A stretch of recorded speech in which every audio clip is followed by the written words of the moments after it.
RSS India की कई इंतहा पसंद जमातों में से एक है, अलबत्ता इंडिया की बाकी तमाम जमातों से ज़रा हटके है और सबसे बड़ी तंजीम भी है इंडिया की।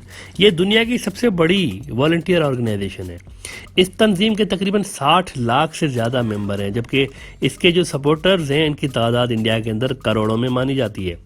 ये तंजीम 95 साल पुरानी है, 95 ईयर्स ओल्ड, और 27 सितंबर 1925 को इसकी बुनियाद डाली गई थी। आरएसएस डायरेक्टली तो चुनाव की सियासत में हिस्सा नहीं लेती, अलबत्ता इस बात को महसूस किया गया आरएसएस की जानिब से कि इस तंजीम के जो ग्रांड ऑब्जेक्टिव्स हैं, जो कि इंडिया को मुकम्मल तौर पर एक हिंदू राष्ट्र में तब्दील करने के साथ साथ अखंड भारत का कयाम भी जिसके अंदर शामिल है। और अखंड भारत आपको मालूम है कि इसमें बांग्लादेश, पाकिस्तान, भूटान, नेपाल, श्रीलंका, अफगानिस्तान को मिलाकर इंडिया के साथ एक बहुत बड़ा मुल्क बनाने का जो आरएसएस का प्लान है उसको अखंड भारत कहा जाता है। इस ऑब्जेक्टिव को हासिल करने के लिए आरएसएस की जानिब से एक पॉलिटिकल विंग बनाई गई ताकि इंडिया के पॉलिटिकल सिस्टम में रहते हुए ये दो ग्रांड ऑब्जेक्टिव्स हासिल किए जा सके। और आरएसएस की इस पॉलिटिकल विंग का नाम था बीजेपी, यानी भारतीय जनता पार्टी।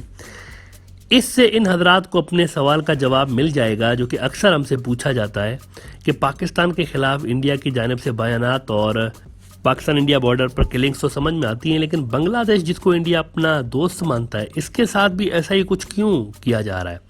तो इसका जवाब अगर एक लफ्ज में आप पूछें तो वो है आरएसएस।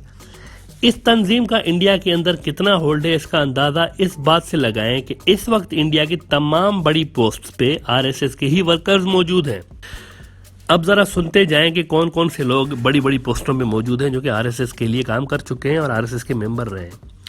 इंडिया के जो मौजूदा प्राइम मिनिस्टर हैं जनाब मोदी साहब, ये आरएसएस के मेंबर हैं। इसके अलावा इंडिया के जो मौजूदा प्रेसिडेंट हैं रामनाथ साहब, ये भी आरएसएस के वर्कर रहे हैं। और इंडिया के वाइस प्रेसिडेंट जो हैं ये भी आरएसएस के मेंबर रहे हैं, वेंकैया नायडू साहब।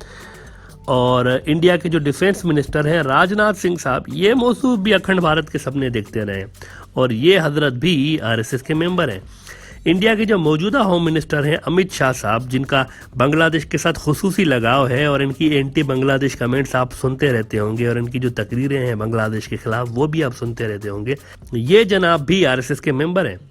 इसके अलावा बीजेपी के जो गुजरात के मौजूदा चीफ मिनिस्टर हैं, गुजरात इंडिया की स्टेट जो कि मोदी साहब का होम टाउन भी है, इस स्टेट के जो मौजूदा सीएम हैं विजय रूपानी बाबू, इन्होंने भी कसम खा रखी है, ओथ लिया हुआ है आरएसएस का कि अखंड भारत बनाना है, बांग्लादेश, नेपाल, पाकिस्तान वगैरह को ख़त्म करके और वहाँ पर ग्रेटर इंडिया बनाना है। तो ये भी आरएसएस के मेंबर हैं। और इंडिया की स्टेट हरियाणा के जो मौजूदा सीएम हैं मनोहर लाल जी, ये भी आरएसएस के मेंबर हैं। और साउथ इंडिया की एक रियासत है कर्नाटका, इसके मौजूदा चीफ मिनिस्टर भी आरएसएस के मेंबर हैं। इसके अलावा मीडिया में और मिलिट्री में भी आरएसएस के कारकुन बड़े आला ओहदों पर काम कर रहे हैं, लेकिन इनका रिकॉर्ड आरएसएस की जानिब से शेयर नहीं किया जाता। ये जो पॉलिटिकल पर्सनैलिटीज़ थी जिनका हमने अभी जिक्र किया, ये वो पर्सनैलिटीज़ हैं जिनका रिकॉर्ड जाहिर है कि वो आरएसएस के लिए काम करते रहे। तो एक मजबूत और ग्रास रूट लेवल का इस तंजीम का स्ट्रक्चर मौजूद है इंडिया के अंदर। और 1925 में आरएसएस इस मकसद के साथ बनाई गई थी कि इंडिया के मुस्लिम, क्रिश्चियंस, इन दोनों को ख़ास तौर पर इंडिया से या तो बाहर करना है या फिर इनको दोबारा हिंदू बनाना है, क्योंकि इंडिया देवताओं की धरती है जिस पे सिर्फ और सिर्फ हिंदुत्व का निज़ाम होना चाहिए। ये आरएसएस का बुनियादी फलसफा था और इसी को हिंदू राष्ट्र कहा जाता है, जिसके कायम के लिए आरएसएस की जद्दोजहद जारी है। इस मकसद के तहत जो पहली ज़बरदस्ती रिलीजन तब्दील करने की तहरीक इंडिया में शुरू हुई थी, जिसे शुद्धि तहरीक कहा जाता है, शुद्धि मूवमेंट। वैसे तो शुद्धि मूवमेंट आरएसएस के बनने से 2 साल पहले स्वामी दयानंद सरस्वती साहब ने शुरू की थी, ये एक हिंदुत्व के प्रचारक थे। लेकिन आरएसएस के क़याम के बाद इस तहरीक में आरएसएस ने काफ़ी काम किया और लाखों की तादाद में मुसलमान और ईसाई, जिनकी अक्सरियत असल में गरीब तबके के साथ ताल्लुक़ रखती थी, इनको हिंदुइज्म में कन्वर्ट किया गया लाखों की तादाद में। और ख़ास तौर पर पंजाब और गुजरात और राजस्थान के जो इलाके हैं इंडिया के, वहाँ पर ये वाक़यात ज़्यादा पेश आए। इस तरह के वाक़यात की वजह से इंडिया में मजहबी डिवीज़न उस वक्त बढ़ गई और इस कदर बढ़ी कि 1947 तक इंडिया के मुसलमानों को अपने लिए अलग मुल्क बनाना पड़ गया जिसका नाम था पाकिस्तान। इस वाक़े के बाद आरएसएस के एक वर्कर नथुराम गोडसे ने महात्मा गांधी को हलाक कर दिया था। कि उसने इंडिया को दो टुकड़े होने से नहीं बचाया, जिस वाक़े के बाद आरएसएस पे बैन लग गया था। यहाँ आपको एक दिलचस्प बात बताएं कि ये जो नथुराम साहब थे, इनकी परवरिश औरतों की तरह की गई थी। यानी ये कपड़े भी औरतों वाले पहनते थे और जूते और बनाव सिंगार भी औरतों की तरह किया करते थे। इनके बारे में ये भी तारीख की किताबों में दर्ज है।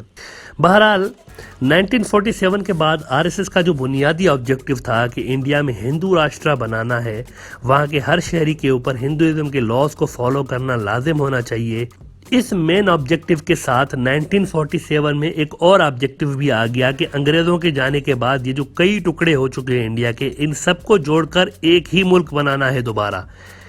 इस नज़रिए को अखंड भारत का नज़रिया यानी आइडियोलॉजी कहा जाता है।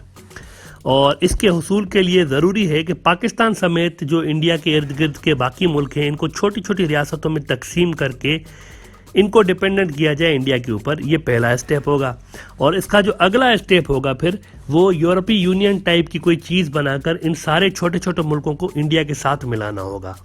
और फिर एंड में ऑफिशियली इन सब मुल्कों को इंडिया के साथ मिला लेना एज अ स्टेट इंडिया की, ठीक वैसे ही जैसे सिक्किम को बिना कोई गोली चलाए मर्ज कर दिया गया था इंडिया के साथ। इसी मास्टर प्लान का खुलासा राम माधव साहब ने, जो कि बीजेपी के नेशनल जनरल सेक्रेटरी भी हैं, उन्होंने भी किया था कि Bangladesh and Pakistan will unite with India through popular goodwill.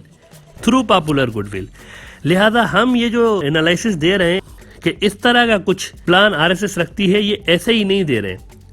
और टाइम टू टाइम बीजेपी और आरएसएस के जो कारकुन हैं अपने इन ग्रैंड ऑब्जेक्टिव्स का इजहार करते रहते हैं कि उन्होंने किस तरह से फ्यूचर में अखंड भारत की तरफ पेशकदमी करनी है। Is that what you want to see one day? India restored, undivided, Bangladesh, Pakistan gone from the map? The RSS still believes that one day these parts which have for historical reasons separated only 60 years ago will again through popular goodwill come together and Akhand Bharat will be created. Wow. Do you believe that? The RSS believes in that.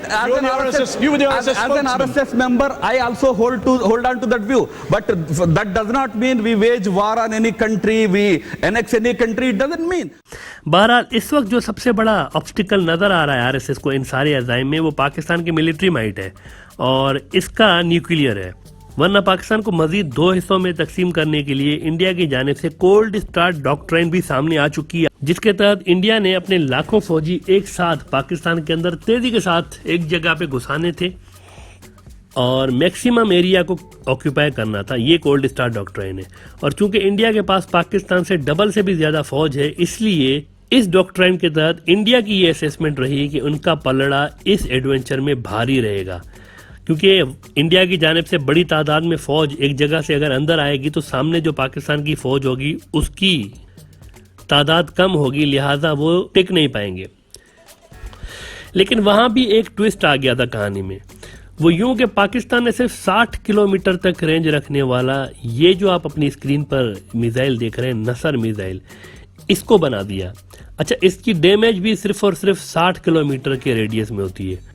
और नसर missile बनाकर पाकिस्तान ने ये साफ कर दिया था कि 5 लाख फौज तो क्या, अगर आप एक ही साथ 2-3 जगहों से 50 लाख की भी फौज लेकर आएंगे तो हमने सिर्फ एक बटन दबाना है और ये सारे लोग भाप बन के उड़ जाएंगे।